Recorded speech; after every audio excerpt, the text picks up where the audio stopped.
നമസ്കാരം. മലയാളി വാർത്തയിലേക്ക് സ്വാഗതം. വിയറ്റ്നാമിലെ പ്രശസ്തമായ വിനോദസഞ്ചാര കേന്ദ്രമായ ഫൂക്കോക്ക് ദ്വീപിന് സമീപം ഇന്ത്യൻ വിനോദസഞ്ചാരികൾ സഞ്ചരിച്ച സ്പീഡ് ബോട്ട് മറിഞ്ഞ് വൻ അപകടം.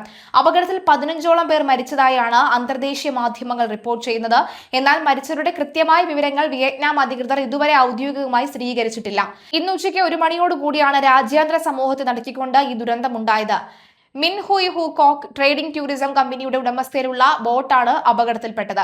മേറൂട്ട് എൻഗോയ് ദ്വീപിൽ നിന്ന് വിനോദസഞ്ചാരികളുമായി അൻതോയ് തുറമുഖത്തേക്ക് മടങ്ങുകയായിരുന്നു ഈ ബോട്ട്. യാത്ര തിരിച്ച് വെറും 400 മീറ്റർ പിന്നിട്ടപ്പോഴേക്കും ശക്തമായ കാറ്റിലും ആഞ്ഞടിച്ച തിരമാലകളിലും പെട്ടെന്ന് ബോട്ട് പൂർണ്ണമായും തലകീഴായി മറിയുകയായിരുന്നു. 32 യാത്രക്കാരും 3 ജീവനക്കാരുമാണ് അപകട സമയത്ത് ഈ ബോട്ടിൽ ഉണ്ടായിരുന്നത്. യാത്രക്കാരിൽ ഭൂരിഭാഗവും ഇന്ത്യയിൽ നിന്നുള്ള വിനോദസഞ്ചാരികളായിരുന്നു. മോശം കാലാവസ്ഥയും കടൽക്ഷോഭവുമാണ് ബോട്ട് നിയന്ത്രണം വിട്ട് മറിയാൻ കാരണമായത് എന്നാണ് പ്രാഥമിക നിഗമനം. 23 പേരെ രക്ഷപ്പെടുത്തി തിരച്ചിൽ ഊർജിതമാക്കിയിട്ടുണ്ട്. അപകട വിവരം അറിഞ്ഞ ഉടൻ തന്നെ വിയറ്റ്നാം ഭരണകൂടത്തിന്റെ നേതൃത്വത്തിൽ വൻ രക്ഷാപ്രവർത്തനം ആരംഭിച്ചു. സൈന്യം, പോലീസ്, സിവിൽ രക്ഷാപ്രവർത്തകർ എന്നിവർക്കൊപ്പം പ്രദേശവാസികളും മത്സ്യത്തൊഴിലാളികളും കടലിൽ രക്ഷാപ്രവർത്തനത്തിന് ഇറങ്ങിയിട്ടുണ്ട്. നിലവിൽ 23 പേരെ കടലിൽ നിന്ന് ജീവനോട് രക്ഷപ്പെടുത്തി തീരത്തെത്തിക്കാൻ സാധിച്ചിട്ടുണ്ട്.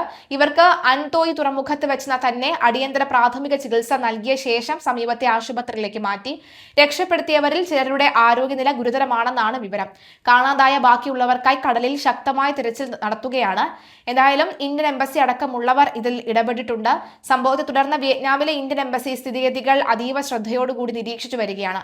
ദുരിതത്തിൽപ്പെട്ട വിനോദസഞ്ചാരികളെ സഹായിക്കുന്നതിനും അവരുടെ കുടുംബാംഗങ്ങൾക്ക് വിവരങ്ങൾ ലഭിക്കുന്നതിനുമായി ഹനോയിലെ ഇന്ത്യൻ എംബസിയിലും ഹോച്ചിമിൻ സിറ്റിയിലെ ഇന്ത്യൻ കോൺസുലേറ്റ് ജനറൽ ഓഫീസിലും അടിയന്തര കൺട്രോൾ റൂമുകൾ തുറന്നിട്ടുണ്ട്.